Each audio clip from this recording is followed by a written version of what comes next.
Olá a todos e bem-vindos a bordo da USS Lucid.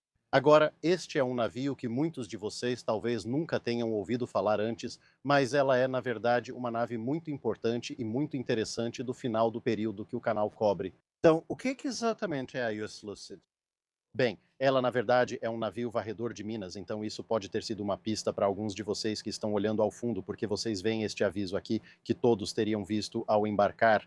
Avisam que não informar todos os materiais magnéticos trazidos a bordo ao oficial de controle de assinatura magnética ou ao suboficial de serviço coloca em risco a segurança do navio e a vida da tripulação. Agora vamos explicar um pouco mais sobre por que eles tinham esses controles em vigor em um instante, mas por enquanto vamos continuar por esta parte do navio. Então, estamos no convés superior do navio e vamos começar a seguir para a frente. Mas é claro, há um sino, então obviamente precisamos tocar esse sino.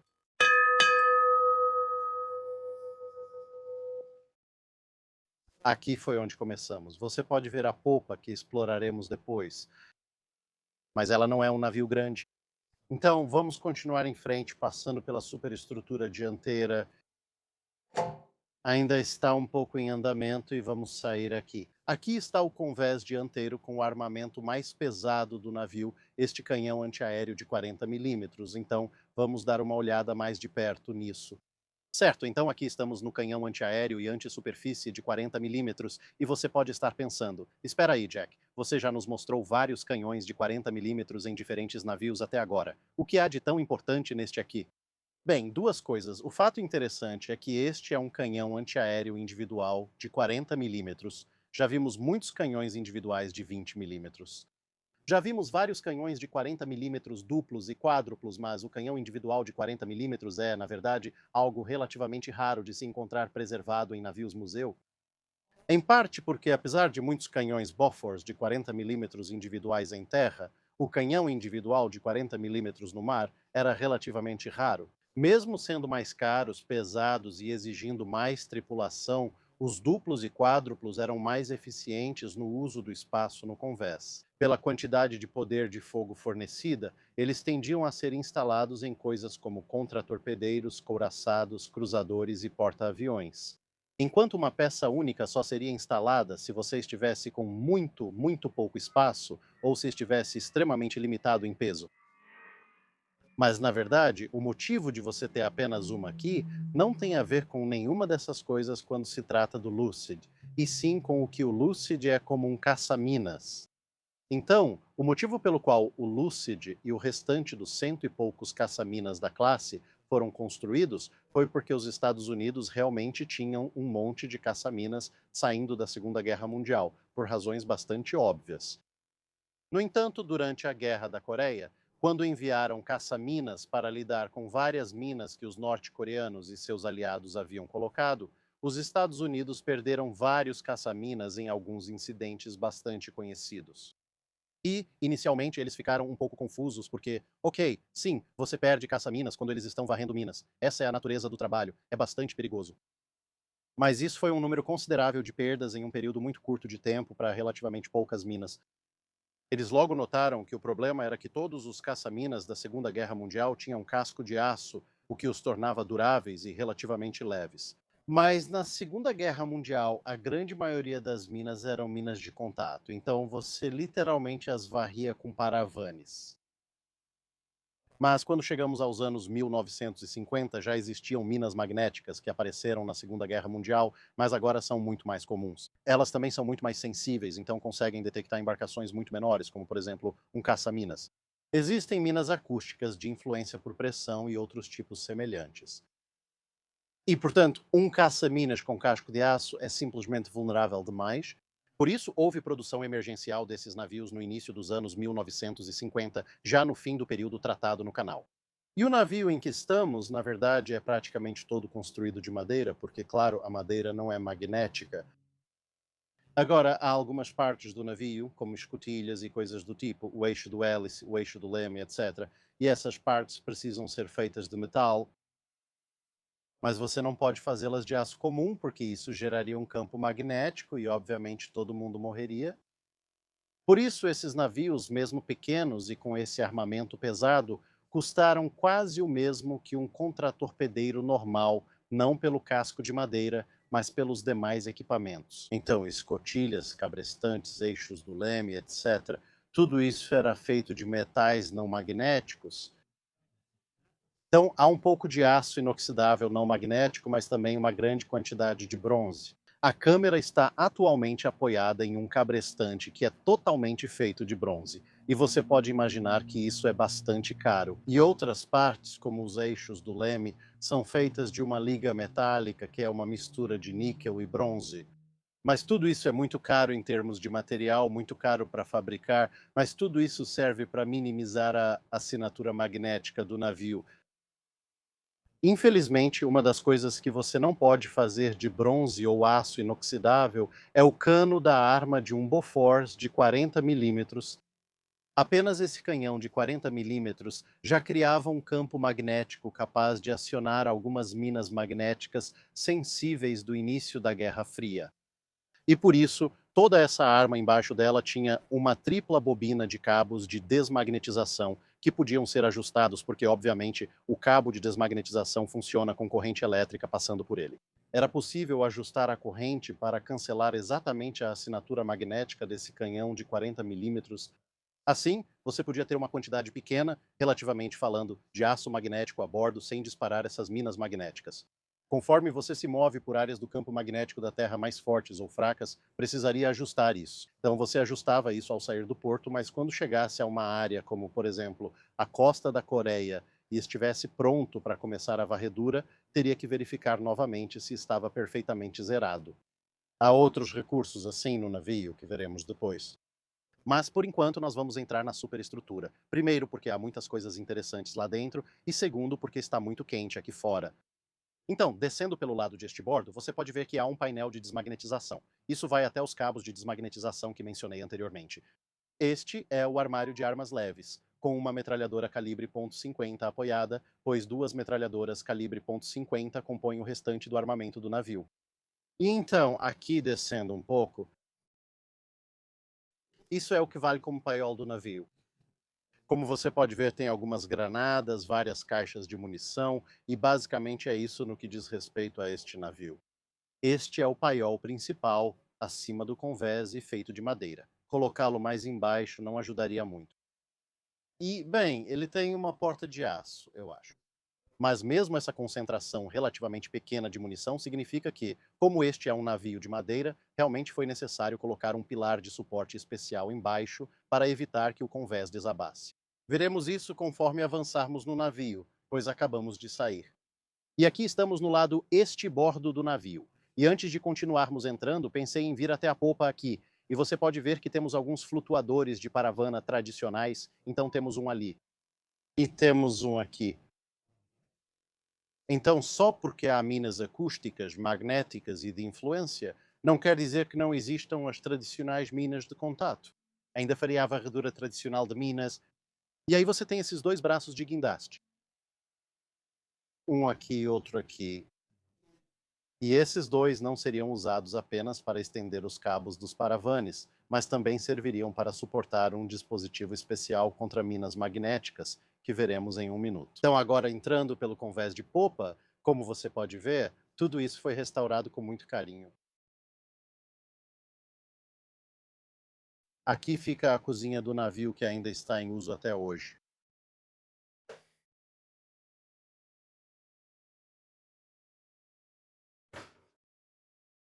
Seguimos adiante e passamos pelo refeitório, onde ainda há pessoas comendo. Isso faz parte da alojamentos do navio. Você pode ver as laterais de madeira que lembram um antigo navio de linha.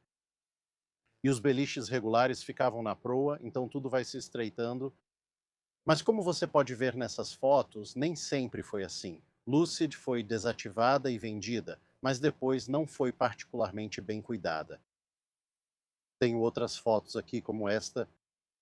É assim que o espaço onde estamos agora parecia depois de ter sido limpo de todo tipo de coisa, incluindo várias pragas como guaxinins e qualquer outro animal selvagem que costuma aparecer por aqui.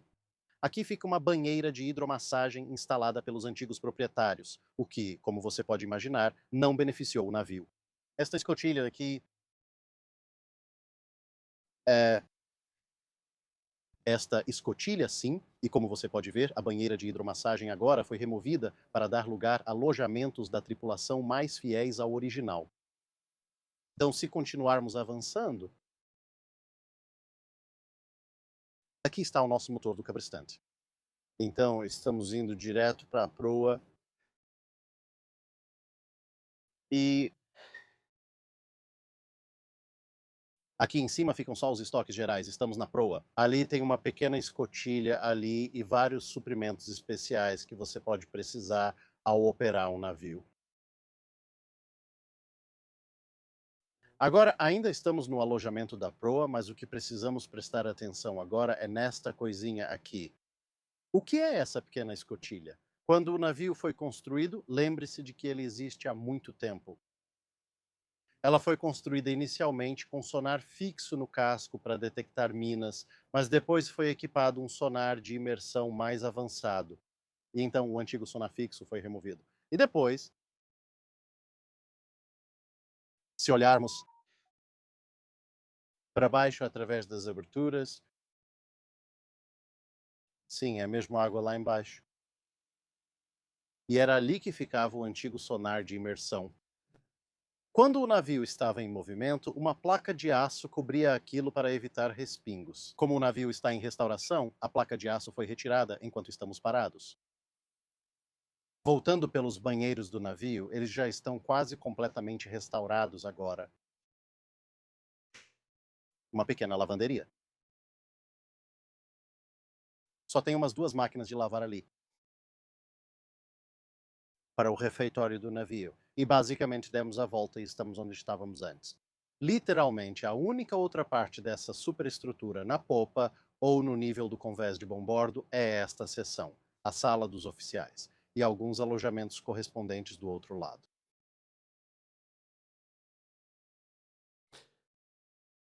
Então temos os alojamentos dos suboficiais.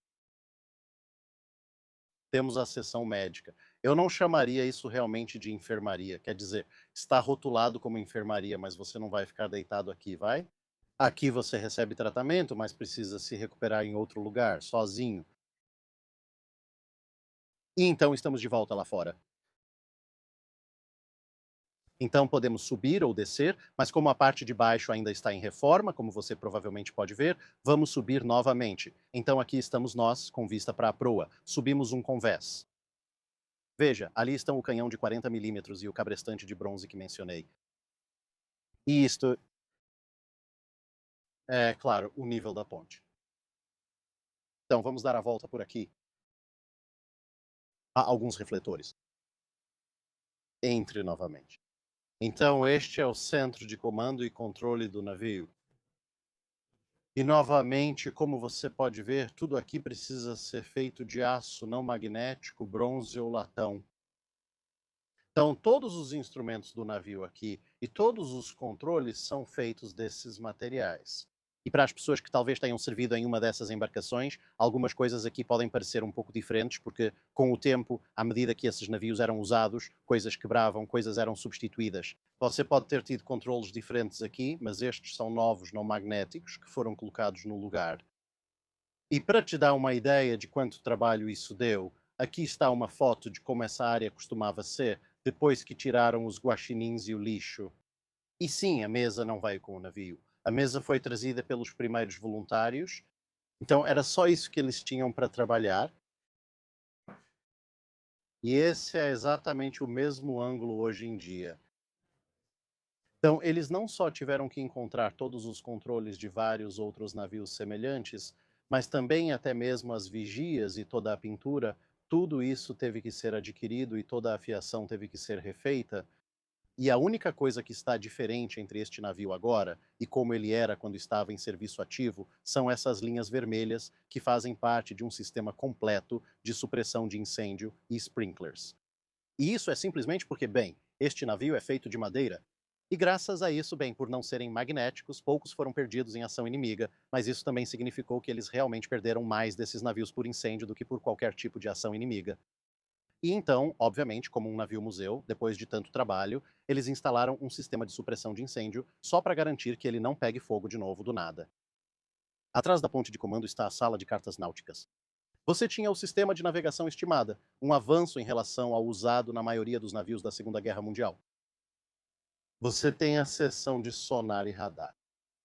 E é aqui que você procuraria as minas usando os sistemas de sonar, assim como o radar para monitorar o entorno de forma mais geral.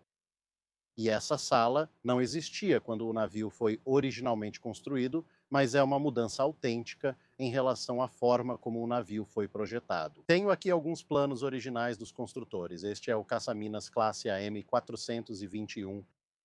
E o perfil parece um pouco diferente do que a Lucid parece agora, porque durante sua carreira equipamentos adicionais foram adicionados. Então nós já descemos até os 40 milímetros. Nós subimos até a ponte, voltamos por aqui.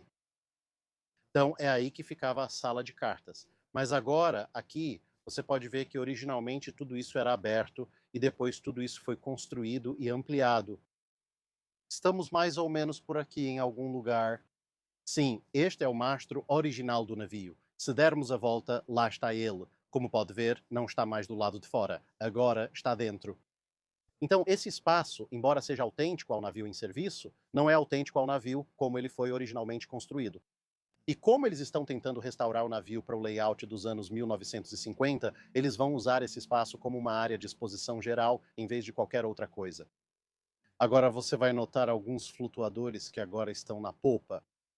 Mas esse carretel de cabo acústico, então toda essa área tinha um monte de equipamentos extras de varredura de minas.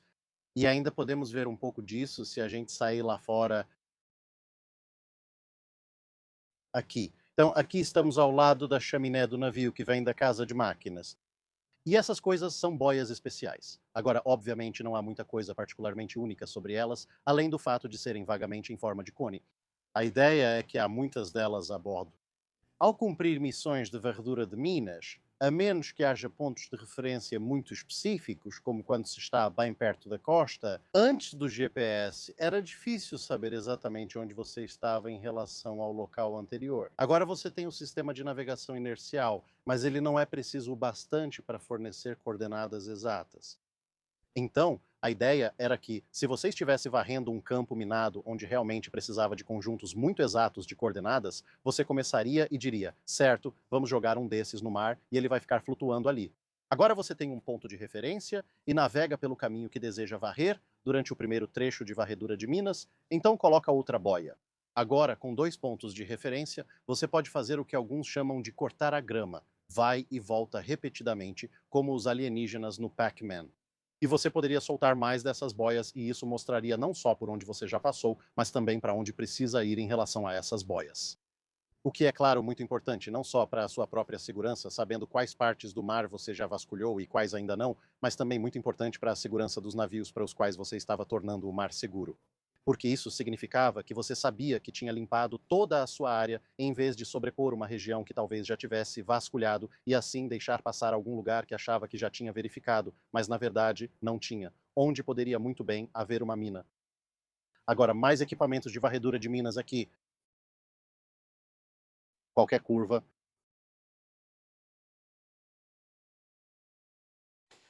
Agora você pode ver que estes são mais desses boias. Elas são relativamente leves. Eu posso usar uma como sombrinha, embora provavelmente não seja a melhor das ideias. Mas esse grande carretel que está ao meu lado, como você deve ter visto nos planos, há 2 desses carretéis. Então tem este aqui e tem um que ficaria imediatamente abaixo de nós. E esses teriam cabos muito longos enrolados neles.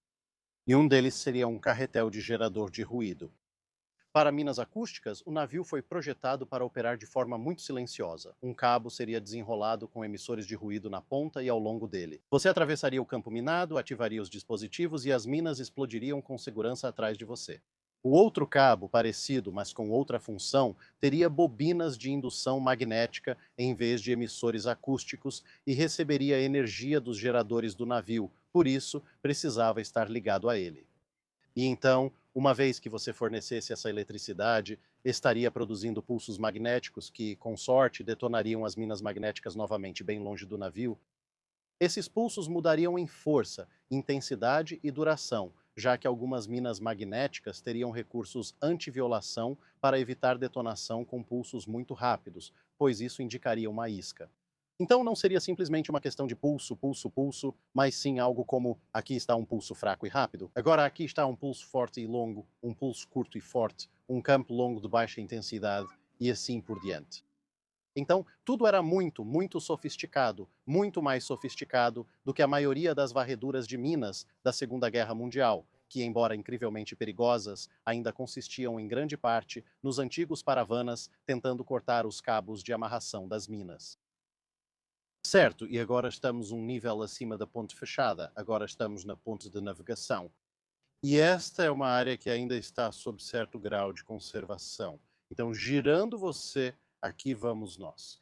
Você pode ver que temos uma cadeira, temos um belo toldo, temos um pináculo de bússola em andamento, mas enquanto tudo isso foi cuidadosamente preservado e repintado, os outros equipamentos que precisam ser trazidos para cá ainda não foram instalados. Um holofote bem forte lá em cima também. Então isso ainda está em andamento, mas você já viu em algumas fotos como era o ponto de partida deles. Isso supera muito o que foi deixado para eles. Entre na ponte de navegação que está ali, casa de cartas novamente. Esses dois suportes, um aqui do lado de bombordo e outro do lado de estibordo, eram para receber metralhadoras Browning calibre .50. Vimos uma dessas no arsenal. O armário de bandeiras no alto da chaminé. E bem ali embaixo está o carretel e os rapazes que estávamos olhando um pouco antes. A base do mastro. Agora, o mastro, originalmente, obviamente, ia bem alto com o ninho da Gávea, mas agora termina ali porque, enquanto o navio não estava nas mãos da equipe atual, pica-paus atacaram o mastro. Então, por questões de segurança, a parte oca foi removida. E, novamente, esse é outro projeto que terá que ser refeito em algum momento no futuro.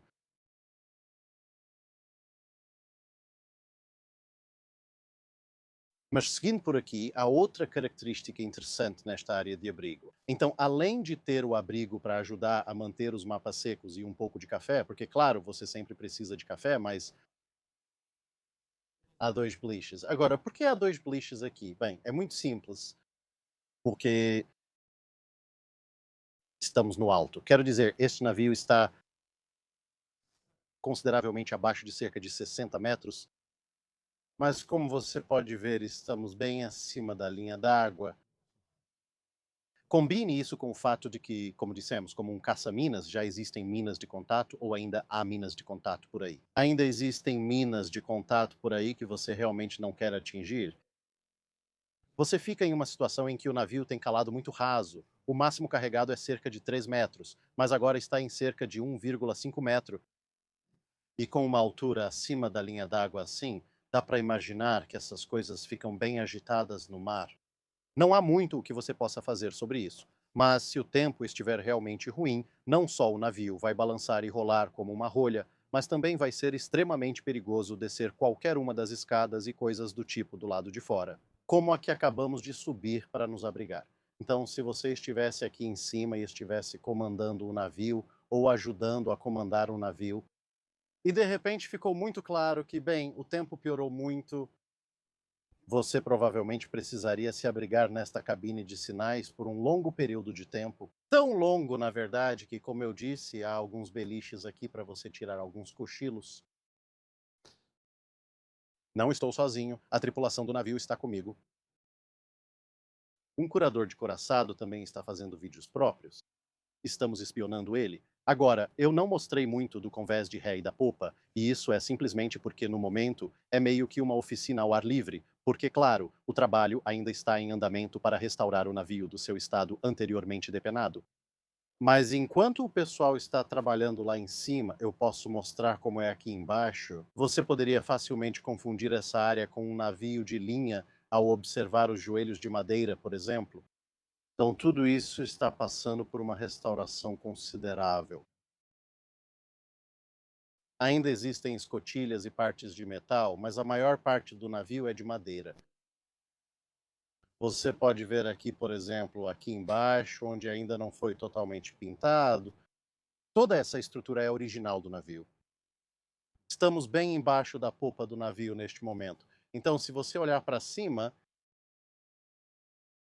você pode ver que aquele é o nosso ventilador na popa para tentar nos manter frescos. embora aqui embaixo já esteja consideravelmente mais fresco, de qualquer forma, em parte por causa das qualidades isolantes da madeira e em parte porque, é claro, estamos chegando mais perto da linha d'água.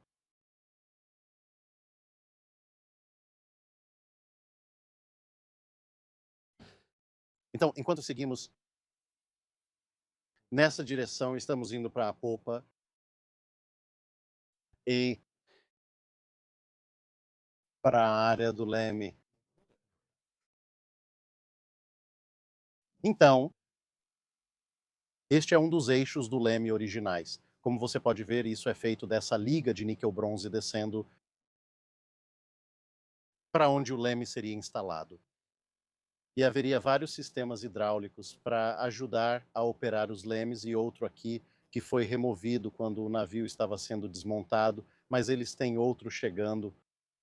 E onde está essa estrutura? Aqui ficariam os controles finais de direção do mapa. Então, isso seria uma caixa manual com engrenagens, que permitiria que a cada aproximadamente 20 voltas você girasse os lemes em 1 grau por meio de redução mecânica. Mas como você pode ver, é ali que a embarcação termina completamente. Então, esta é a casa de máquinas do navio. Novamente, como você pode ver, ainda está muito em construção, com tanques de lastro de madeira e assim por diante. E aqui você teria alguns grandes motores a diesel embalados. Você deve ter notado que alguns recursos aqui lembram os de submarinos, pois muita tecnologia deles foi reutilizada no navio. Esses motores foram retirados novamente durante o desmonte do navio, mas tudo está sendo reconstruído para retornar ao lugar. E novamente a equipe da Lucid realmente tem alguns dos motores de uma das suas embarcações irmãs e eles serão trazidos em uma fase posterior durante o trabalho de restauração. E se você está se perguntando como eles vão colocá-los, bem, logo à direita dessas vigas você pode ver que há uma área que parece ser de madeira bem nova. Isso é o que chamam de soft patch, e essas áreas eram frequentemente construídas em embarcações da Marinha especificamente para serem desparafusadas, ou, neste caso, até cortadas. E até cortadas como áreas para içar e baixar grandes máquinas que, de outro modo, estariam totalmente fechadas. Em algum momento, essa área será removida, os motores instalados, tudo refeito e fechado novamente. Se você se pergunta por que essa área parece que pegou fogo, é porque os donos anteriores incendiaram o navio em certo momento. Como você pode ver, só as camadas externas dessa madeira queimaram, então não está tão ruim. Então, agora nós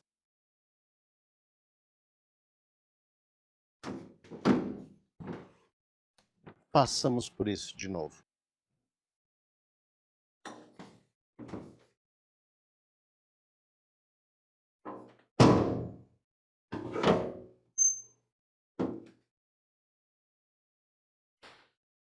E este é tecnicamente o compartimento de máquinas dianteiro, mas eu venho por aqui e abaixo um pouco a câmera.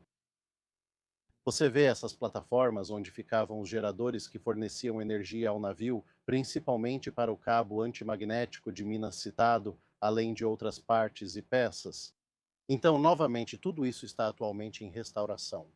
O plano é instalar um gerador a bordo para dar ao navio certa independência energética da costa ao ser movido.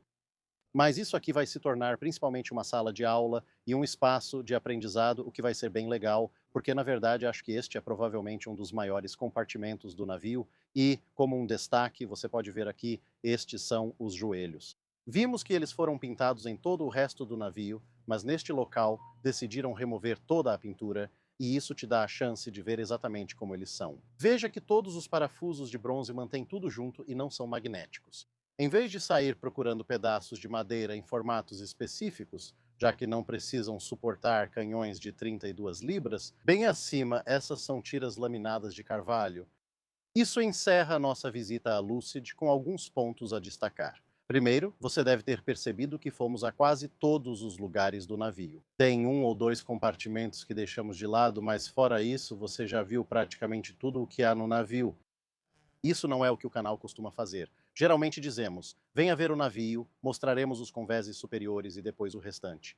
Bem, no momento o Lucid não está aberto ao público, então esse tipo de incentivo normalmente não seria muito útil, por isso estamos mostrando muito mais da embarcação para você. Mas outra coisa para se ter em mente é que, embora ela normalmente não esteja aberta ao público, Lucid está aberta no momento 2 dias por ano, um na primavera e outro no outono, como os americanos costumam dizer. Então, se este vídeo for ao ar no prazo, haverá um dia de visita aberta na Lucid em 11 de abril de 2026. Se houver atraso e a data já tiver passado, haverá outra visita aberta na Lucid no outono. Consulte o site deles para mais detalhes. E então você pode vir e ver o navio pessoalmente aqui em Stockton, na Califórnia. Então, muito obrigado, obviamente, à equipe da Lucid por me deixar dar uma olhada e fazer todas essas filmagens. E claro, você sabe, siga eles nas redes sociais, envie seu feedback, etc. E parabenize-os pelo trabalho maravilhoso que eles fizeram, por transformar o que era basicamente uma cabana de madeira com um cheiro meio duvidoso, infestada de guaxinins e parcialmente pegando fogo, e transformá-la em um dos navios-museu mais bem preservados de toda a frota de navios-museu dos Estados Unidos. Então, com isso, nos vemos de novo em outro vídeo.